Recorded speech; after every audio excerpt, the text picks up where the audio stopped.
really too much, you know, because we got tons of experts here, people that grew up in China. But getting Chinese buyers as a non-Chinese and as a Chinese is very different.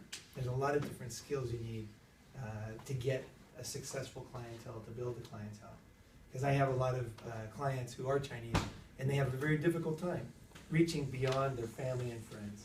You know, it's like, you have your family and friends is easy, but after that, how do you grow past that, right? And if you're starting from scratch, how do you get the good clients, you know? If you can get a client from China that is very cheap and very grinding you down all the time and making you drive to the airport all the time, and you know, you take them out to crab dinners all the time, but is that the kind of buyer you want? Probably not, right? So we'll go through a lot of different issues, different little things that I learned along the way that helped me to get a particular buyer or develop a relationship with a particular buyer. So there's a lot of stuff we'll go over, and any questions, please ask anytime, no problem. I'll just say real quickly, that was when I got there in '89, and that's what it looked like. When I got to China, I didn't go there for the money, because there was no money. There was no money in China. It was a very simple place. I went there, I thought it was interesting. The wall was falling in Eastern Europe, and that was exciting, and I was kind of hoping the communist government would fall, and I was like, going to go over there and help out, right? And I got there too late. I got there in the summer, which it was June 4th was the event, and I got there after that. So that was kind of my introduction to China. And I think at that time I had a lot of misconceptions about China, as you probably guessed. But you know, I thought the government was going to fall soon. You know, I think people, it's easy to misunderstand China, and it's easy to misunderstand Chinese people, and then not be able to do it and think it's impossible, or you know, how does this thing work, or just to waste your time and then be frustrated and not continue on to build your clientele, right? So I got there. At that time, I couldn't get a visa. I couldn't get a working visa. The police would follow me around. If I called on the phone, you could hear somebody listening on the phone. When I went to Tiananmen Square, a reporter ran up to me, and he gave me his business card. He said, "Do you know what happened here?" And I said, "I think I do, yeah." And then he said, "Call me." And just at that moment, everybody in the square reached behind him and pulled out a big stick and started just beating this man right in front of me and just kicking him. I'm pretty sure they killed him. And because they were really, this was no joke. They were beating the absolute crap out of this guy. And I was watching it as a young kid. You know, I was young and I was just new and I was very excited about, and I just saw it as just like, what is this place, I was too young to even process what was going on. It happened so fast, And, just so many things just shocked me in China. Kind of woke me up and made me, I guess, the way I think, where I just get what I want. I figure it out, I'm not worried about a lot of things. I think people in Southern California, if I would have stayed here, because I grew up around here, so if I would have stayed here, what I would have become and what I became over there are two different things, I would say pretty clearly. Yeah, so that time you couldn't work. I think in China, at that time, of course, there was no internet, so, you guys have the value right now of the internet. So whether you're Chinese or non-Chinese or Chinese American or whatever, the internet is such it's such a powerful thing if you know how to use it, Let me just ask you, how many people here are agency business owners, and how many people are agents, how many people are entrepreneurs? How about, let's say, agents? Okay, so you guys work at an agency in Irvine, around here, or where are you? Newport. Newport, okay. Huntington, okay. San Francisco. Okay, wow, okay. You just came down. No, actually, the brokers is in San Francisco, but I'm from here. Okay, so you're based for a San Francisco broker in Southern California. Okay, good. And then how many people are brokers and have a brokerage? Does anybody have a brokerage themselves? Okay, how about agent, let's see, entrepreneurs? Okay, what kind of thing are you doing? Real estate investing. Okay. Real estate sales. Okay, development or? Done a little bit of everything. Oh, really? Okay, okay. Yeah, development is good for Chinese buyers because you can make something just tailor-made that just fits like a glove for the people in that area, right? And then you can market that, and you have more horsepower when you're developing because your marketing budget, you can, with one house it's not so easy, right? Okay, good. And then how about the other people? Students here? Any students? You're a student, right? Yeah. And then student, okay. And what do you expect to get out of this? What were you thinking, you guys, before you? I want to get my real estate license and then finally try the brokerage license. I'm currently working in the property management. Okay. Been in this field for like 15 years, and I want to go into the real estate field, getting with the real estate license and then finally my brokerage license. Oh, okay, so you're fixing pipes and Yeah. toilets and all that. Okay, we did that in Tokyo, so I know about that. Okay, right. Where are you originally from? Originally? Yeah. I'm from Bangladesh. Bangladesh. Okay. Because I know I spent a lot of time in India, and there's a lot of Indian buyers coming over, and a lot of the tools that we talk about today are very transferable to other countries. Not all of them, but many of them are. And there's a lot of huge amount of wealthy Indians that no one's talking about that are coming over and want to buy in specific areas, and they also buy cash. So the Indian buyers is another great market you can use this stuff for. And then was one more. How about yourself? You guys just came together, or? Yeah. Okay. She's my right hand. Okay. Cool. She's my Chinese marketing expert. Okay. Well, I would in general, I would warn against that. not her. But in general, is thinking that anybody who is Chinese can do everything you need done. Oh, I know she can't do everything. Yeah, a lot of agents and agencies here assume that it's so easy. You just get a Chinese person and you throw them in front of your buyer. Everything's going to be great, right? Everything's not going to be great. Look at her. I'll be fine. No problem. Yeah. No, but with a lot of the buyers, because we would have events in China and we would hire translators and things like that, and then put them in front of serious buyers, and the deals would fall apart. And the reason is because the buyer was expecting anybody who works for the company to be knowledgeable about real estate, about life, about moving money, about all kinds of things. And if somebody doesn't have any experience, it's very important to say, I'm a translator, here's what I can do, and here's what I can't do. And just straight up, here's my experience in the business, but I respect you, and then build up the person that you're working with. So you can say, my boss or my friend or whatever, he is this kind of person, he is this kind of person. I'm here to fulfill the need of communication with you, and with any serious problem, we're going to go right to him and make it so that he understands, oh, okay, I'm not exactly buying from you, but you're helping me. And then behind him is a team, right? You can let them know that too. We have a team, we have an accountant, we have different things that he might want, right? Because the serious buyers, I had a lucky point. And for me, I was very lucky, because when I got there then, the Chinese didn't expect much. It was pretty, it was like, there was no such thing as customer service. They had just got out of the Cultural Revolution, right? So, there was like mass starvation and, tens of millions of deaths and cannibalism. It wasn't McDonald's, it wasn't, Duran Duran over there. It was tough times, very, very tough times. And a lot of your buyers and people you deal with have been through some really hard stuff. Some of the most successful people in China, Xi Jinping himself, his dad was purged, thrown in prison. All his friends killed. I think it was, tons of Xi Jinping's relatives and stuff had a tough time, Cultural Revolution. So there's nobody who was, totally exempt from the chaos that happened, So a lot of the people you deal with, they've seen a lot of stuff, They might not tell you, but they have. And they look right through you.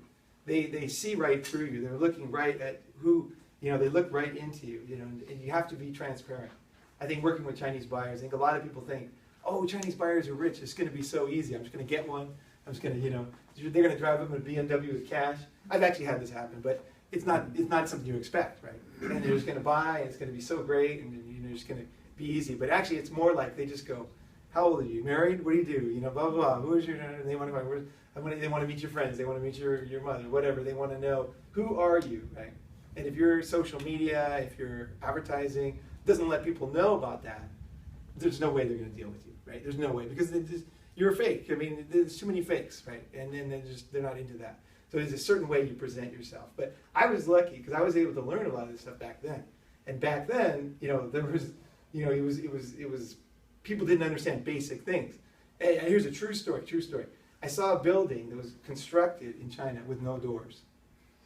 Literally no doors. The workers didn't understand it. They just did whatever was on the side of the plan, and they just built a building with no doors. And I just looked at it, I was like, I cannot believe that. They were like busting out a door because they didn't have a door.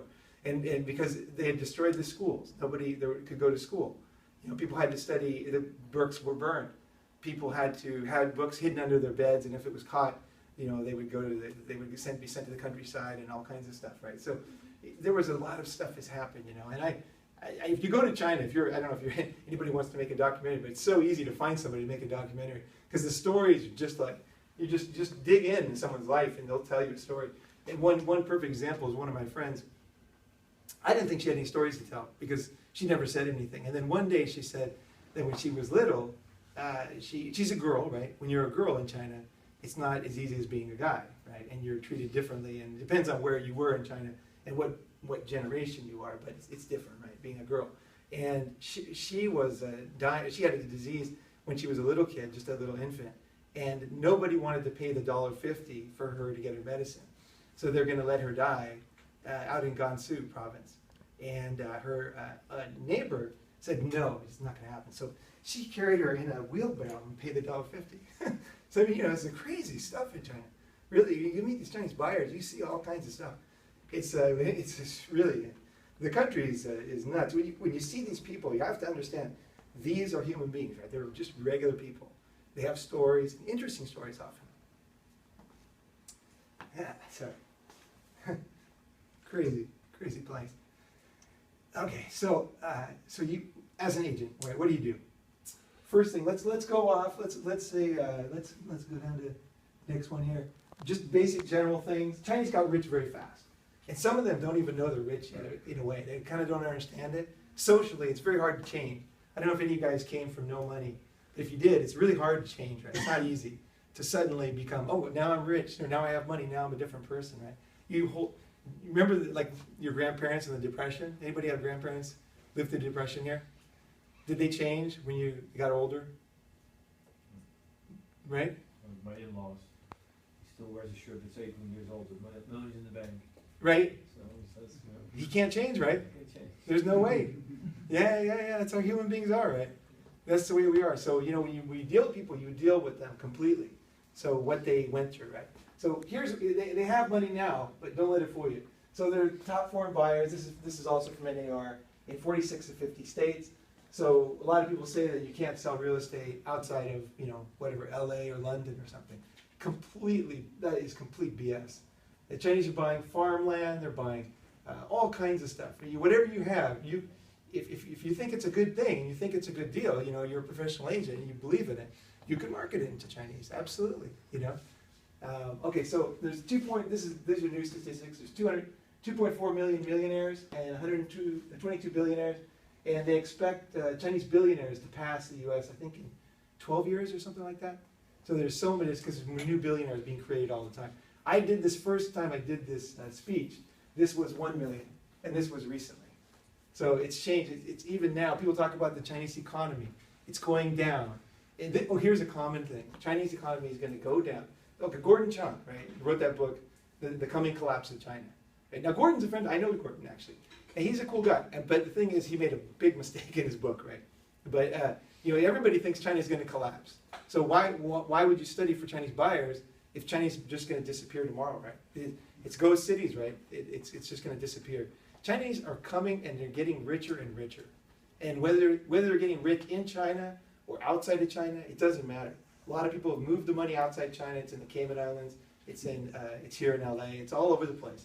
So if China collapses, it won't be like Japan, because Japan collapsed. I speak Japanese too, and I know the Japanese bubble. I was there, and the Japanese bubble. After the bubble, it was all the money was in Japan. So when the real estate collapsed and the stock collapsed, Japanese money collapsed, and they lost trillions of dollars, just disappeared, sucked into the hole, and never come back. Right? The Chinese are completely different. They're taking their money, getting it out of China. So even if the economy does collapse, don't kid yourself that it's not going to be a very, very important, maybe the most important group of people buying stuff, whether it's real estate or, you know, whatever they're buying, right? Helicopters, tours. That's one thing I want to say too. When you deal with Chinese buyers, you're dealing with wealthy people, right? In general, just wealthy people, and they're very entrepreneurial. Chinese are very entrepreneurial. So like it's very common, like I go to dinner with somebody and we're talking about a house and the guy's like, I want to make a watch company and I want to compete with Apple. and he wanted me to go to Guangdong to go do this watch company. I mean, just crazy. And he calls his friend, he's like, the two guys are talking, and they're like, that's it, you'll be the face, we'll go over there, we'll do this. And I'm like, you know, one dinner, right? And then they're serious. They're serious. The guy's a very successful guy. He's like totally serious. He's like, this is a good idea, I've been thinking about it, let's go. You know, just bam. So when you're dealing with Chinese, you can sell all kinds of stuff. Or you can form partnerships that will change your life. You know, with wealthy people that are coming for the first time, they don't know what to do, right? And let me put it in kind of an idea that you would could kind of understand. Okay, when I went to China, I had no friends. Obviously, I had no connections, right? And had no language skills. And I got to China, Shanghai, and I started to open up. They have these expat newspapers, right? So I'm reading the newspapers, and it says apartment, 122 square meters. You know, I'm looking at all these apartments. What do you think that meant to me? It's total gibberish. It's just nothing. Like, it's like I'm just studying some old engineering book. I'm not an engineer. I'm just like, okay, there is something on this paper. You know, I'm just like, okay, I need somebody who can say, hey, Paul, what do you want to do here? You know, what are you going to do in China? And I would say, well, I'm here. I'm serious. I want to start a business.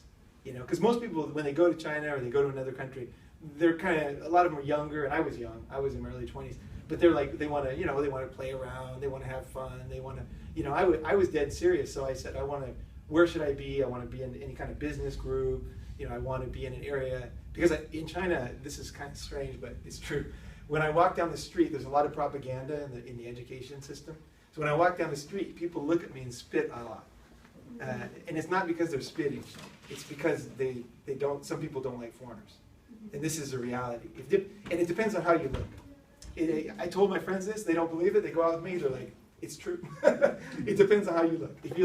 If you look dark, or you look white, or you look tall, or you look this, or you're a girl, if you're a model, however you look, you're going to be taken differently in China by people. And it's almost like segmented. Like everybody who looks the same in China knows exactly how you get treated. We just talk to each other, we're just laughing. You don't have to say anything. We're like, okay, what happened? Okay, don't even tell me, I know what happened, you know.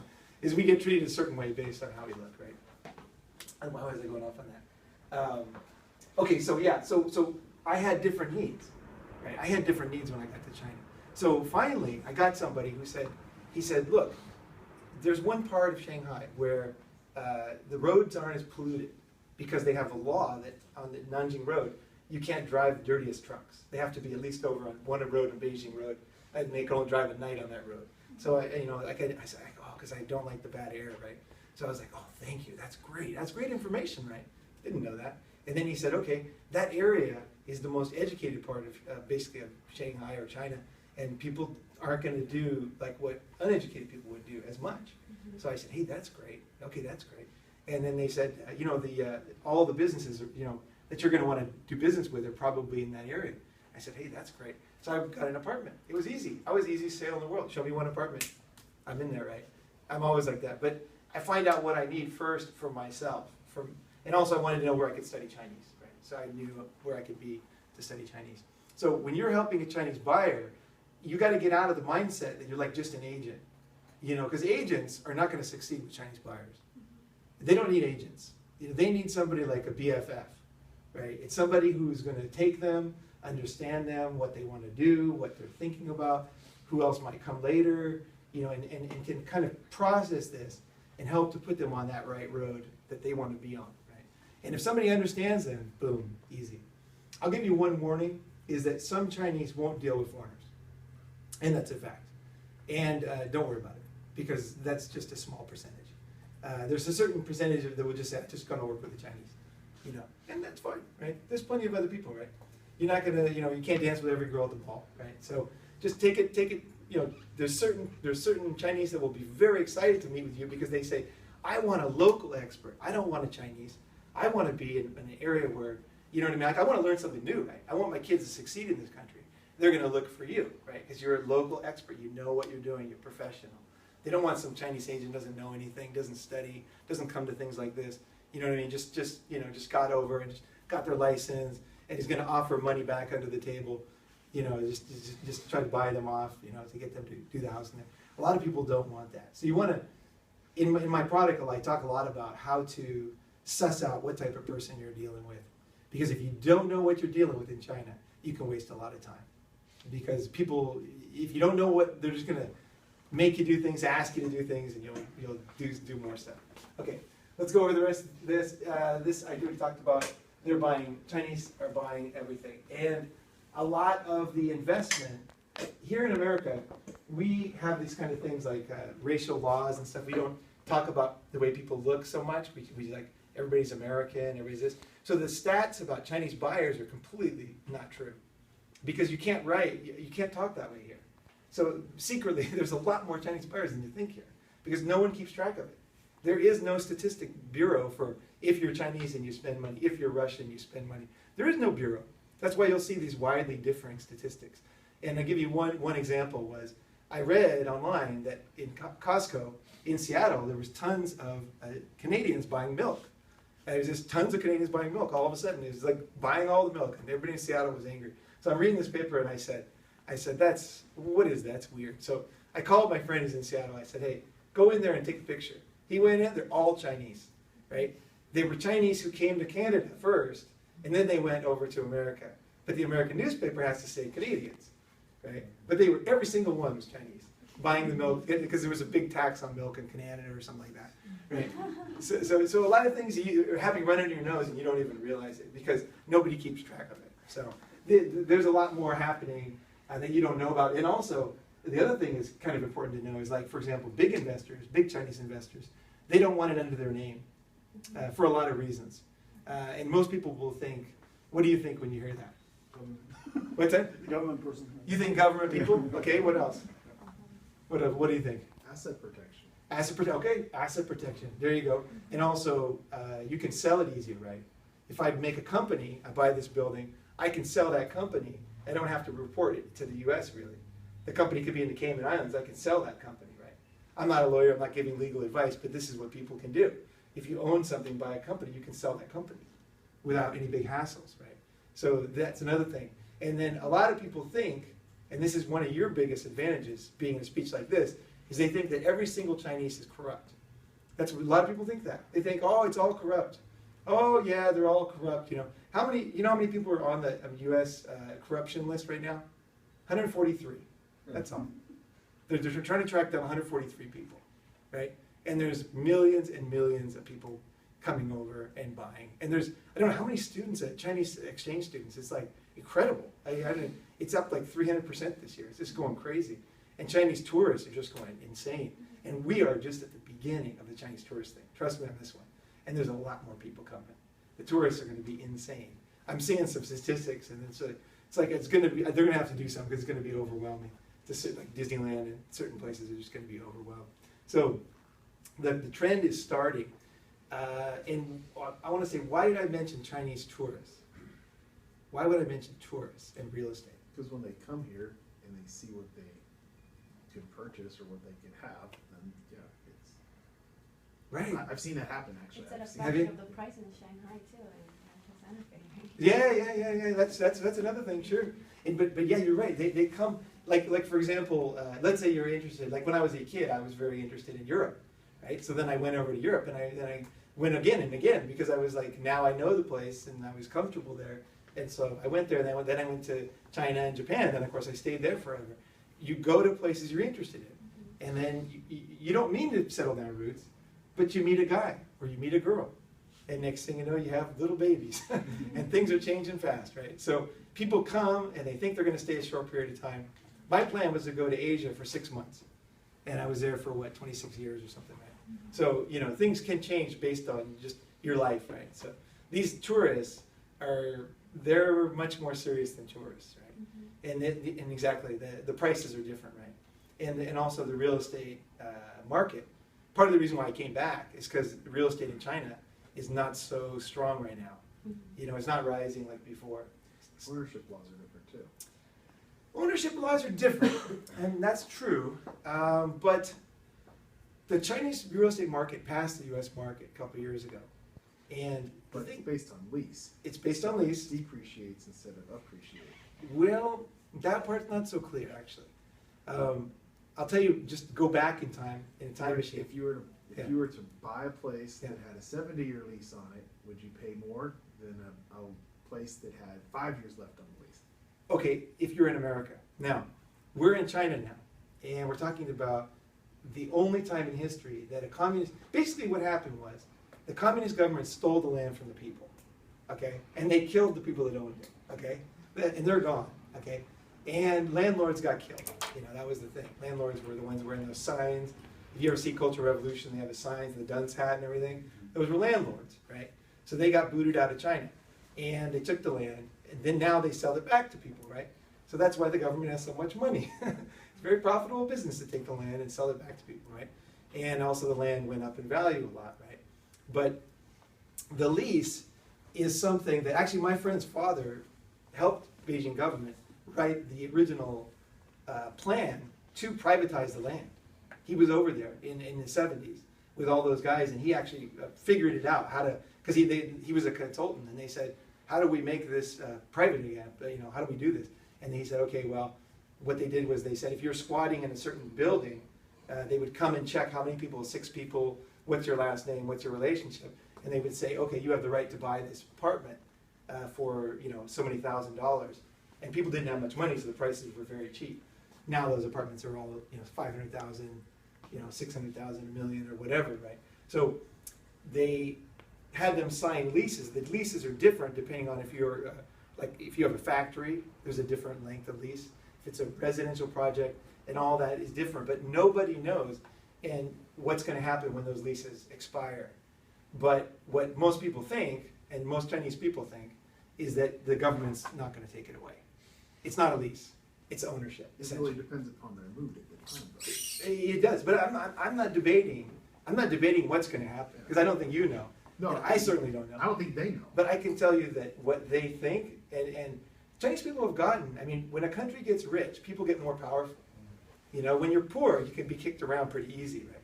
You know, but when the richer you get, the harder it gets. Right now, the Shanghai government, and then they could not even get. You know, there's a magnetic train that was going to go into the center of Shanghai, but it stopped because the people in Xintiandi, which is like a wealthy area, complained too much, and they were too powerful for the government to even make the train go through there. So now the train goes out in the middle of nowhere, and no one takes it. So you know, the people have gotten more powerful. So it's not as easy to kick people out. And if you imagine on one day suddenly kicking every Chinese person out of every building, you can imagine it's not going to happen. There's going to be something else.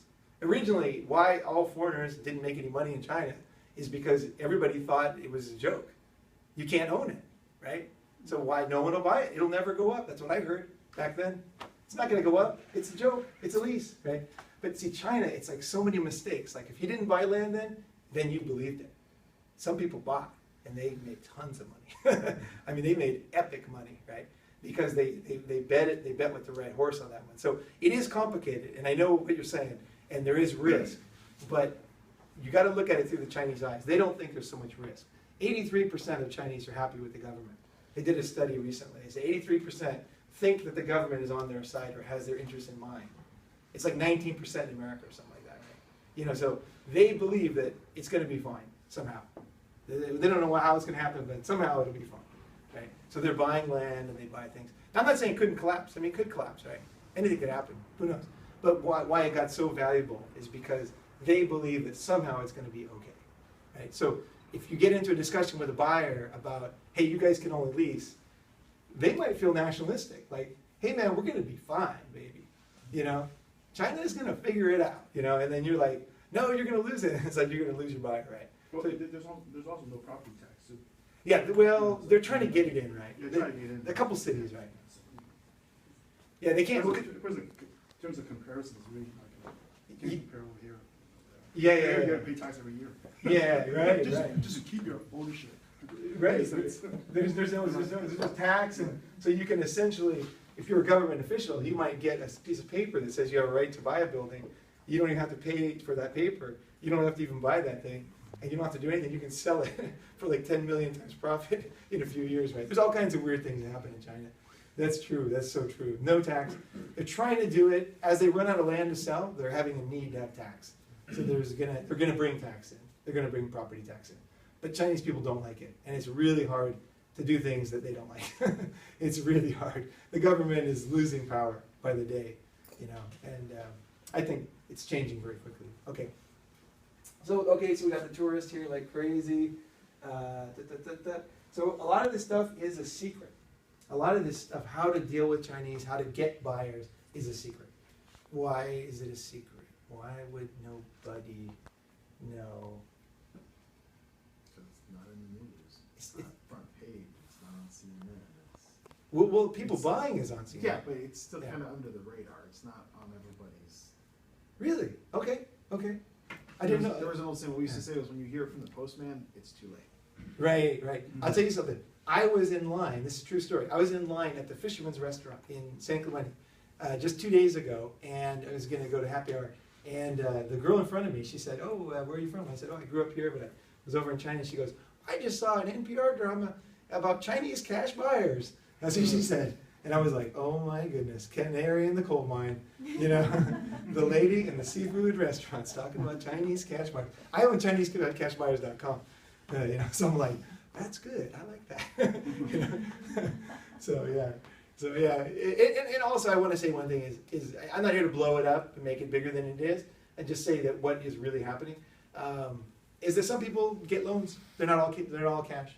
A lot of them are cash, but some of them aren't. But you know, it doesn't matter really. You know, you can sell a house, you sell a house. Although I like cash because if they buy cash, you can, if for example, like in here in Irvine, right? Let's say you have a good neighborhood, and there's one house left in this school district. The cash buyer wants his kid to go there. He's gonna pay a little more, or you keep up in the offer to get that particular house, right? What I always say though is when, at the end of the deal, it's Yeah. still a check. And it still turns into cash. Whether Sure. it was cash when it started out or not, when you close escrow, the bank isn't taking an IOU, it's still cash either way. Yep. So Yeah. it's just a matter of making it happen faster or slower. Absolutely, and so you can actually help to finance them. And so they might come in as a cash buyer. Here's how you could win with a cash buyer, not being a cash buyer, is you have someone come in, let's say they have $500,000 cash, and they want to buy a cheap house, right? You say, well, look, why don't you just take that $500,000, we can get you a loan, and then you can buy several units, right? And the guy's like, I can do that as a foreigner, you know? You're just like, yeah, just like this, here's how, you know, and then you can just walk them through, and you can make them more money from a non-cash buyer. So yeah, there's many ways, absolutely. There's many ways to do it. But the reason why it's top secret is because, one, it's new. Chinese didn't buy overseas before. Like I said, when I got there, nobody bought nothing. You know, there was no Chinese buying anything. In fact, when Diet Coke came out, this wasn't that long ago, like 11 years ago, I'd be walking around with Diet Coke and people would come up to me on the street and say, how much did that cost? You know, they're like, how much is Diet Coke? You know, they never had Diet Coke. You know, and a lot of my friends, this is like 10 years ago, had never had coffee. So never had coffee in their lives. And then we're talking in Shanghai guys. I would say, hey, let's go have a cup of coffee at Starbucks. And they wouldn't say anything. They'd just come with me, you know. They'd sit down, they'd get their cup. And the next time I meet them, they'd have the cup. Like they'd still be carrying the cup, you know, the next day, you know. They'd carry the cup around, you know, Starbucks cup, you know. It's like, you know, I can have a coffee. You know. That's my friend Bob. Yeah, I call him Bob, yeah. But he's a Shanghainese guy. Really funny guy. He was a Wei Chi. He was a Wei Chi champion. He used to go play like a chess type thing. He was like I think he was the China champion actually. Okay, so anybody who knows this market almost doesn't exist because we had, like in China, we sold real estate, right? We had agents who were selling real estate inside China. And you didn't really have to know much because the buyer in China, they always know what they want. So you don't have to really bother. They would just call and they would say, they know what building they want and they're like, what floor is available? What direction does it face? Okay, I want it. You know, and they're just like, okay, they just come and they send somebody over to come buy it. It was so easy. You know, when we did open houses in China, it was pretty much a closed deal. As soon as I got the exclusive listing, which was hard to get in China, I could do it. I could always get the exclusive. But once I got that thing signed, it was done. It was a closed deal. Because we would just call a deal, this other big real estate company, and they would just bring over like lines of people to come buy it. You know? So there's ways you can win without doing it the hard way. There's partnerships you can form where you can get, you know, once they know you and you have the system set up, that they'll just bring more people to you, right? The Chinese, they want to, these agents like in China, a lot of them are total losers. I mean, don't get me wrong, the agents are very young in China, but also they have buyers, right? And you can work with those guys, you know. I hired these guys. I had all kinds of experiences with Chinese agents, man. Holy moly. Crazy stories, man. Seriously. People steal our stuff. Some girls working as a prostitute at night in my office, you know. Yeah, really. crazy. I'm like, what? My office? You can't do that. She was a good agent too. She was a nice girl too. We had to fire her. And I was like, terrible. You have all kinds of situations when a country's developing. You have all these crazy situations. People always getting pregnant and just when you're managing in China, it's just craziness totally. And I love it, by the way. I love craziness. So I was a great manager. They always loved me. I could manage. I managed 100. I hired 100 salespeople for Groupon. I trained them all. We went and got big contracts actually for Groupon. We got was it Starbucks? We got Homes Inn, which is a Chinese public chain of hotels. We got a bunch of big contracts right off the bat because they love me because I just would understand them, right? You got to be flexible when you deal with Chinese. Don't be too rigid. I'm dressing like this because of you guys. When I'm selling in China, it doesn't really matter. It really doesn't matter so much. I can wear jeans. And most of your clients, most of your rich clients, if they see you in a tie, they know you're poor. The poor sap has to work. It's so sad. I don't have to work. He has to go to a job. He's all stressed out. It's not good, right? So basically, there's no one to teach you. There's nobody over there. They did their market. Now the Chinese are going over here. The data's not accurate. Nothing's accurate to you're reading in the newspapers. Nothing's accurate to you're reading from Chinese side, especially from the newspapers over there. It's just completely chaos over there, right? If you ever, how many people read Chinese here? How many can read Mandarin? Okay, when you look at like an EB5 ad or something, what do they say? Like let's say in Beijing or whatever, you open up the newspaper and you see like an EB5 ad or something. Just craziness, right?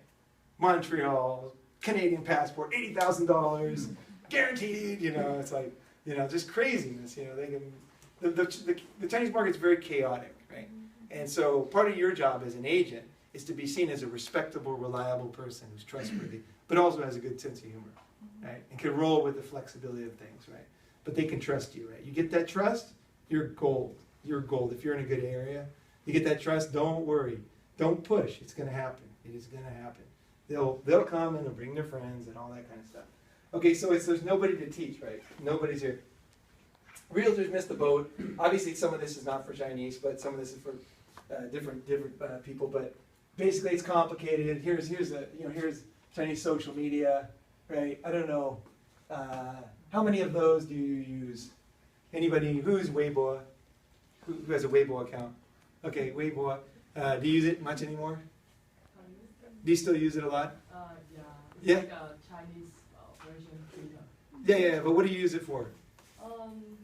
Just use as Facebook or Twitter, like to show my pictures. Oh, okay, pictures, okay. Yeah. Call news.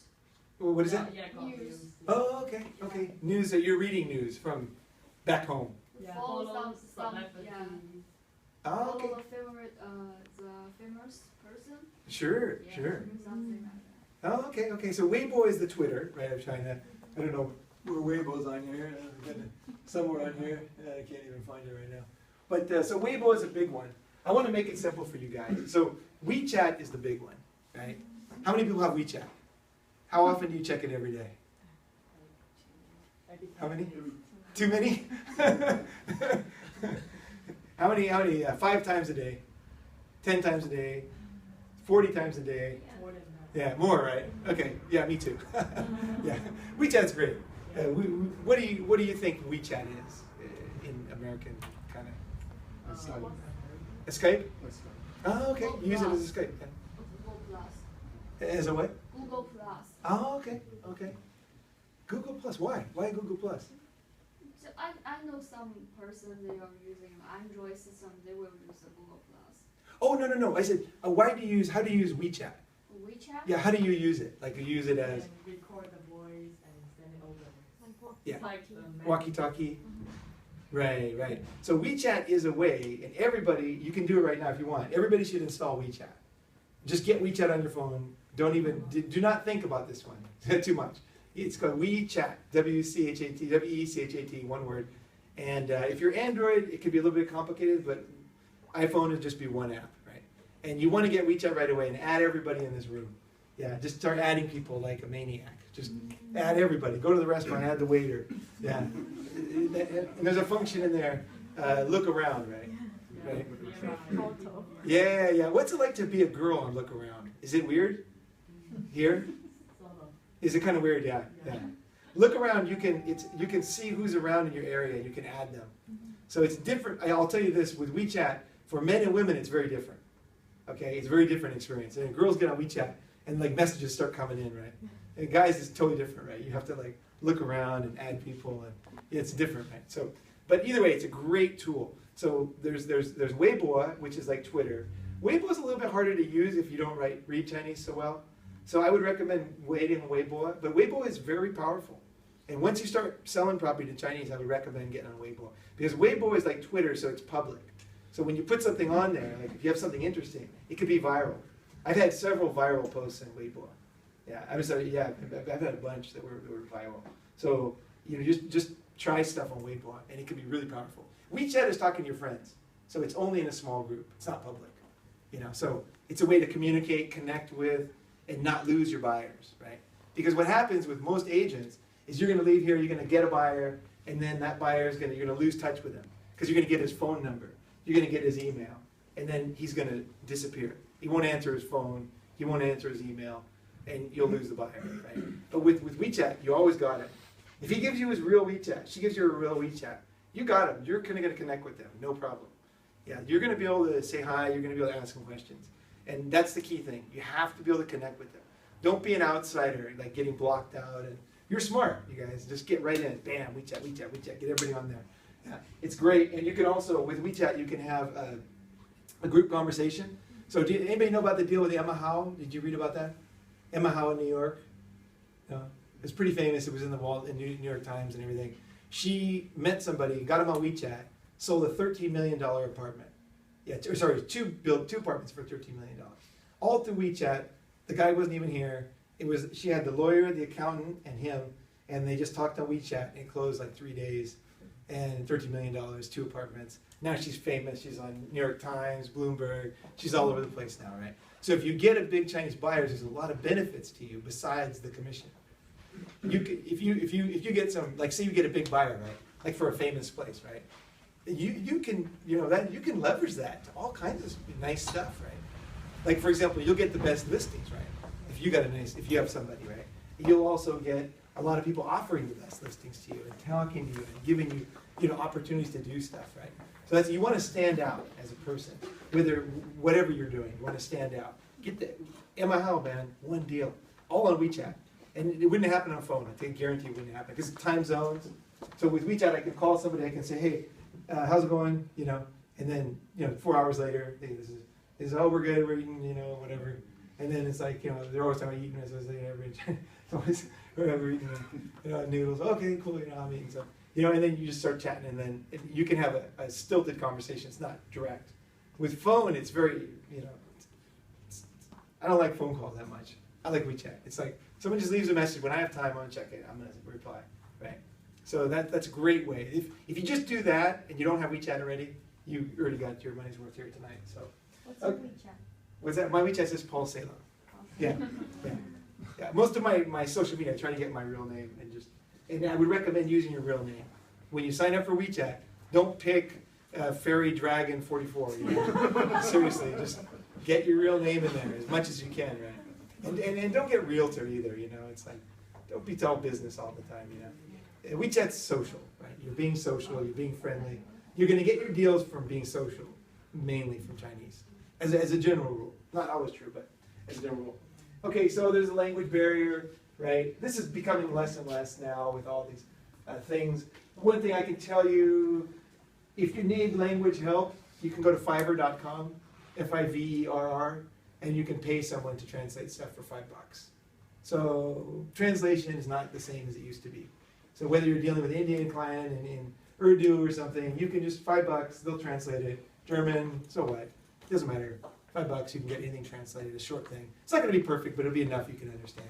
And with WeChat, when you send a text, there's a translate function. So they send in Chinese, you send in English, and both of you can read what you're sending. So that's no problem.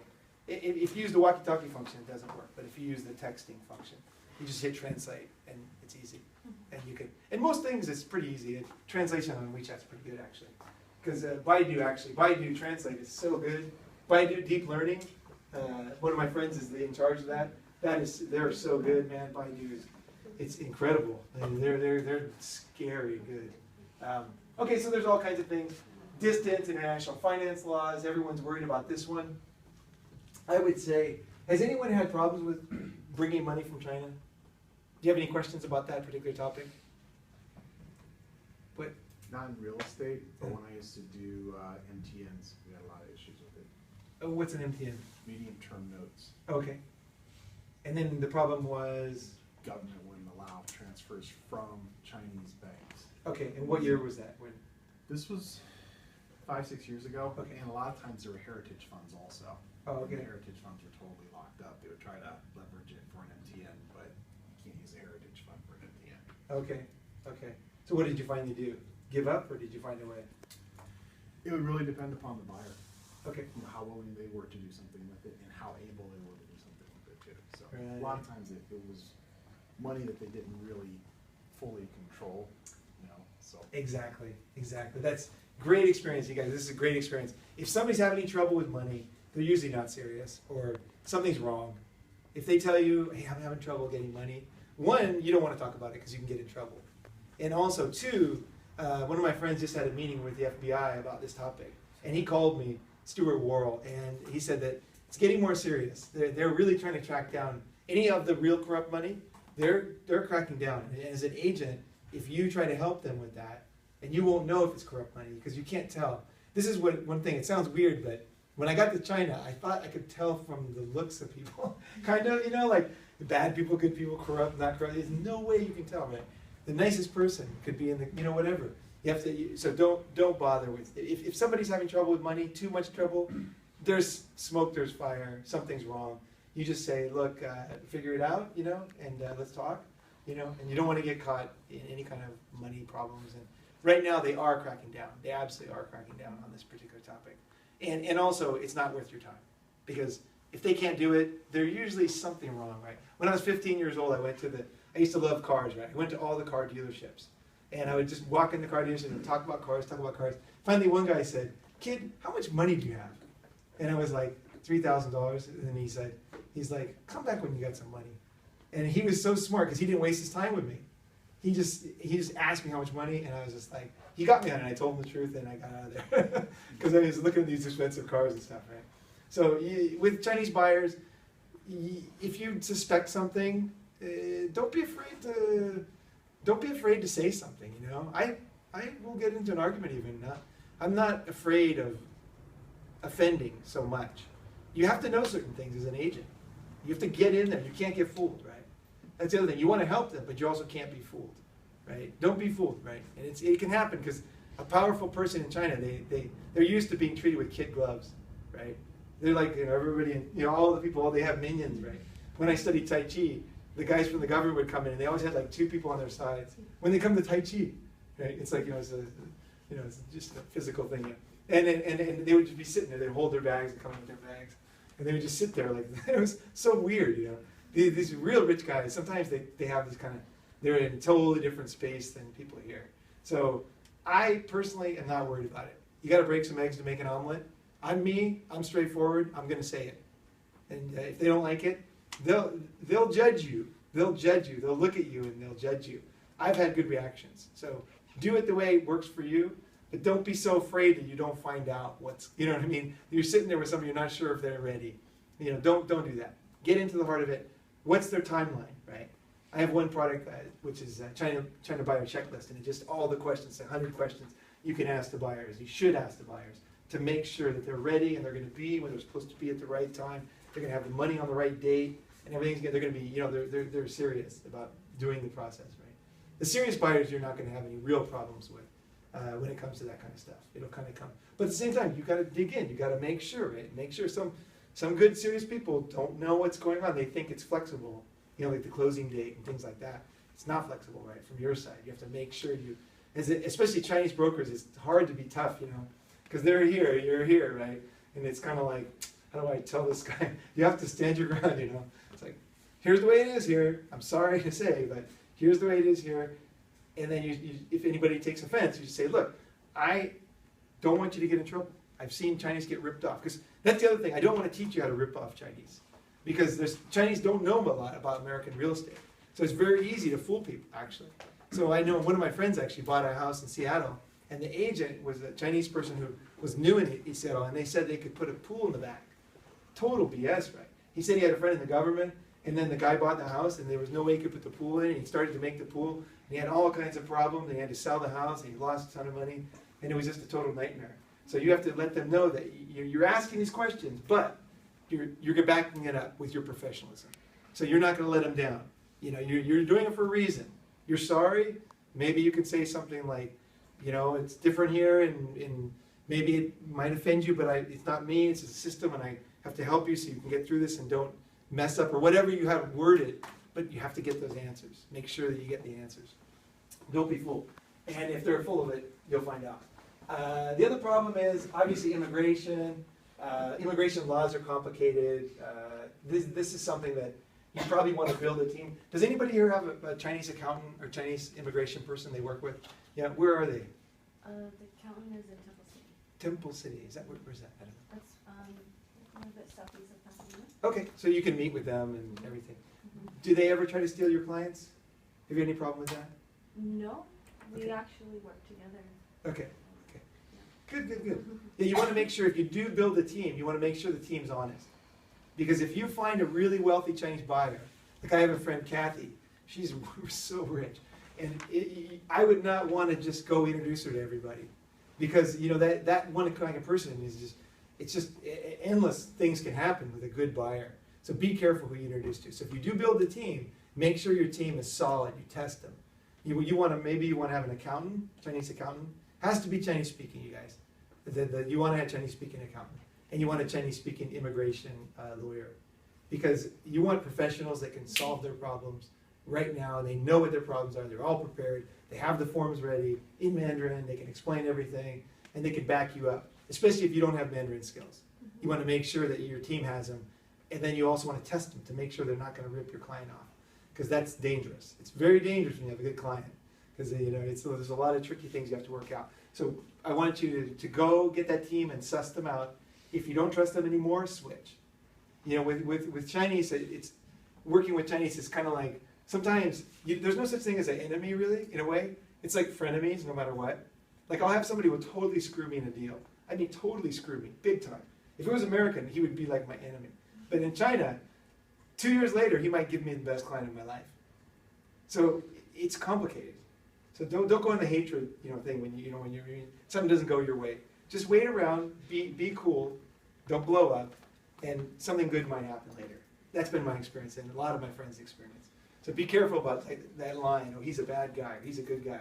Just be there and just, ready, and they know that you're kind of a mature person who can handle it. And they also know that often something good will happen. I got my best client in my life from that kind of situation. They had totally screwed me. I told them, I said, you screwed me. You screwed me big time. You owe me big time. And then they gave me the best client. I said, you got to pay me back. You know it. And they did it. So, it's like, don't be afraid of talking to people, right? Communicate. If you get screwed, don't just go on the, oh my gosh, bad people, bad. Okay, so advertising. Has anybody advertised? Any of you guys advertised in any of the big portals? Or is anybody advertising now? Have you paid for advertising? No. Do you know any advertising places, or what's your impression? I was putting together a package for Epic Times. Okay. Oh, really? Oh, that's a good idea. That's the Taiwanese one, right? No, Chinese. Actually, it's the biggest Asian media. It's Wait. Epic Times. Yeah. POC. EPOCH. Yeah, well, I know Epic Times. I thought it was Taiwanese. No, it's not Asian media. It's actually based out of Hong Kong, I believe. Okay, Hong Kong. Okay, it's Hong Kong, yeah. Hong Kong and China are different.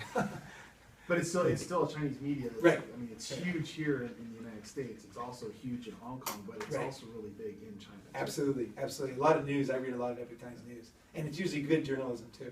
Yeah. But it is different than a China-based China thing. They've also got a web presence and a television presence as well. Is that right? Cable, yeah. Oh, I'd love to hear how that goes, how that advertising goes. I really wish you luck with that. That's you want to get good copy. You want to get good copy. You want to learn. You want to figure out what you're selling, who's going to buy it, and make sure that copy just hits just like a knife right in the heart, and you'll get buyers from that. Because media is still powerful in China. People still read the paper. You know, in the old days, nobody bought a paper, but they would tape it up on the wall, and everybody would just stand there and read the paper. You know, that was what everybody did. You know, and She got me a really Yeah. good website. everybody reads the paper still, even now. She got me a really good website, and we put together a copy for the website, which you Okay. translated into Mandarin, basically explaining how really you can step out of one country and into another and still be at home. Okay, You know? okay. So we're gonna put pictures of, you know, Chinatown, how the street signs are in Chinese, Monterey Park, how they've got the different businesses with, Okay. you know, the Chinese. What are you selling? What's the asset? What's Real the- estate, Like residential houses or? also businesses. Okay, So okay. mergers and acquisitions. Oh, okay, okay. Yeah. Good.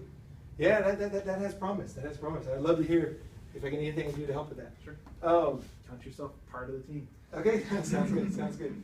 Okay, so advertising is, in general, that very smart advertising, and he's advertising bigger things.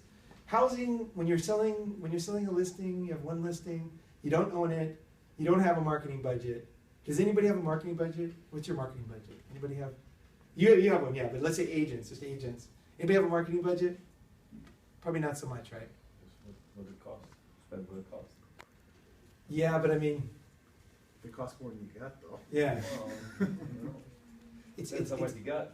right. That's what Well, he's saying, how much you have, that's what he's asking. Exactly, yeah. depends on what you got and how valuable it is to sell that one asset, right? Or if you have multiple assets and things like that. One thing I teach is how to get something that's worth advertising, because a standard listing is just not worth it. It's only one house, you know, and you're advertising this one house in China. They don't want that one house, they're not gonna buy it, right? We did an event once, and we only had one building, and it was tough because we really did a good job bringing people in, but they were like, it was Australia, and they were like, oh, I'd like to get a ranch, or I'd like to get this, and it's like, sorry, no ranches, like ranch buyers, awesome, right? Guy was serious too, and then they were coming in, they're saying, oh, I want a garden, it's like, no gardens, So you gotta make sure you have the right assets. If you're gonna advertise, make sure you have something that's the right asset. Either has a wide enough appeal, or you're getting targeted enough to get the right people that want that particular asset, right? And you can do it. Advertising is not the greatest way. I did some Baidu pay-per-click. This can work. And there's a couple other ways you can do. Google advertising actually works in China, believe it or not. Google you can't see, but advertising works. At least right now. I don't know if it always does. Facebook advertising can work because wealthy people in China have a VPN. So you can, things like there are ways to advertise that you can advertise in China that work. But generally, a lot of the real estate portals are not so effective. So that's been my experience. You don't have to sell a specific listing either, you can sell your services. Sure, you know? sure. Yeah. So, Sure. You can sell your services, you can sell your area, you can sell multiple listings. What a lot of people do is they'll have a bunch of fake listings on there. That's what Chinese agents do in China. It's like just tons and tons of fake There's listings. lots of fake agent, fake advertising. You can just use actual listings. Yeah, you can use Yeah. actual listings, Buyer, not necessarily your listings, but yeah, MLS exactly, listings, MLS exactly, yeah. listings, Sure. Yeah. And you have to kind of make sure is when you're advertising something, here's what happened to me when I advertised listings like that, is you don't have any, there's no exclusive, so it can be, you can sell something that you don't get paid for. But So if you that's- don't put the addresses or anything else, Exactly, Yeah. they have to contact you. Yeah. Sure. But then after that can go, it's, Well, you sell yourself as the specialist, as the person who's going to be able to put them in the home that they want. their dream home. I logically, you're right. I'm talking about reality. I hear what you're Yeah, saying. reality is. It's not just Chinese clients, Yeah. it's Yeah, across the board, yeah. Well, it's even more in China because in India and China, There's no disclosure form, I there's no MLS. All our database in China was built through hard work of meeting people, talking to people, getting them to trust us, and they give us their listing, right? Because they had to waste their time going across town to open the door for our buyer. We had to be there, we had to have a buyer, it had to be on time and things like that. They didn't trust the other one to do that. So trust is a big thing. And also with the buyers, one of the problems is the agents I was trying to tell you earlier, they're not so respected in China. They're like 22 years old. If you go online and you search Chinese real estate agent fight on YouTube, you can see just a bloody brawl, like blood everywhere. The two agencies just fighting it out. And that was common. We had death threats all the time. Yeah, in fact, I was kidnapped at gunpoint and beaten by 30 guys by a Chinese military guy's son. after we leased out their place and they didn't want to pay. We thought we were going to get killed. So stuff happens in China. It can be a rough place, you know. And that story is not for another day, but just so you know, that Glad you're okay. oh man, I tell you, I'm so glad too. We got lucky, we got so lucky. One little thing made it okay, because they were going to go teach us a lesson. Because I was a little bit obstinate about getting paid, you know, and a little bit too obstinate. But either way, it was a great experience for me, because I pushed the limits. To get beat up, yeah, that's great. Yeah. Oh, it was, man. Yeah, you learned a lot. Oh, If it man. doesn't kill you, it makes you stronger, right? That's right. I learned Born like that. where the line is, you know, and I'm not going to sit down and my team's out working, and I'm just the boss who just like, when it comes to tough things, I'm disappear. I'm the boss who comes in and says, I'm turning the tables over. I'm going to get paid. You know, I'm going to get paid for my guy. And then that's why my guy trusts me. That's why my team in China would trust me, because they're like, he's not like the other guys. You know, like he's going to go and stand up and do whatever he can do to try to make it happen. And that word went around. After that thing, I ended up at the U.S. consulate and everything, and everybody found out about it, because it was like 150 people around us. We were right next to Carrefour in Hongqiao, downtown Shanghai, and so it became a pretty famous story. And it was great. It was great because I don't be pushed around. You know, don't be pushed around. You don't have to. You know, here it's a lot easier, much easier. Okay, so basically, yeah, I said before, basically WeChat. If you want to do videos, there's Youku right there. There's my WeChat thing. QR code you can add by that. Youku is the YouTube of. How many people use Youku? Do you use Youku? Anybody use Youku for sales or for what? You watch movies, yeah. Yeah. Do you ever put anything on there? You ever put Irvine or anything? I've had great experience with putting videos on Youku. Youku's cool. I recommend making videos about Youku, especially if you can get some hot blonde girls in there. Seriously, that doesn't hurt. You know, film things, film fun things in your area. Put them on Youku, put them on YouTube. Just go ahead and throw them up there. Get an account. You can pay $5. Go to Fiverr.com. Pay some random person $5 to open a Youku account for you if you're having any trouble, because you need to have a Chinese phone number, but they'll do it for you. They'll get it set up, and you can just go ahead and get an account. And then all you do is you shoot your video, YouTube, bam, whatever, 3 minutes, boom, upload it, and it'll be up there forever. And if you make a channel of a lot of videos, it's powerful. It's very powerful. It doesn't take much time. Just real simple stuff, you know. Here's the nearby restaurant, you know.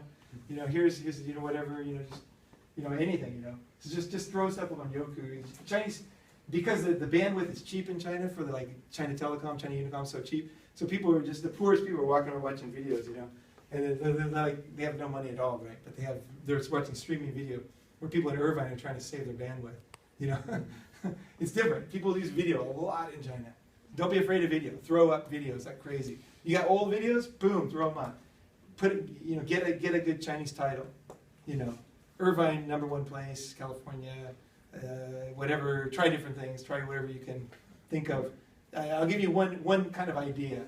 I was in Maui helping a couple of agents there, and one guy was saying, "How can I write a story?" I said, "You need a story, right? Which goes to Youku or WeChat or Weibo or whatever with your clients. You need a story of why they should buy in your area." So I did some research, and Sun Yat-sen actually lived in Maui. Yeah, so we made a story about him, and he's still respected, you know, considered like the father of modern China. So they made a story about him, and then the original Chinese that came over, and then when he had his brochure, when he went to the event in Beijing, he was different than the other agents, right? You don't need to be you're not competing against geniuses here, you guys. You're competing against pretty low level. Most people are afraid to deal with Chinese. If you just try stuff, you know. And one other thing was, I was at a event once, and there was an old lady, old white lady there, and she was old, man. And she had made cookies. She had all these cookies on her thing, and she was handing out cookies to everybody. And everybody got her cookies. She was the cookie lady. She was famous. I bet that lady got so many sales, and because everybody trusted her. She just had homemade American cookies in Beijing, and that was like awesome. Nobody wanted to talk to the other agents. They come over and get the cookies, and then they're talking, and they get the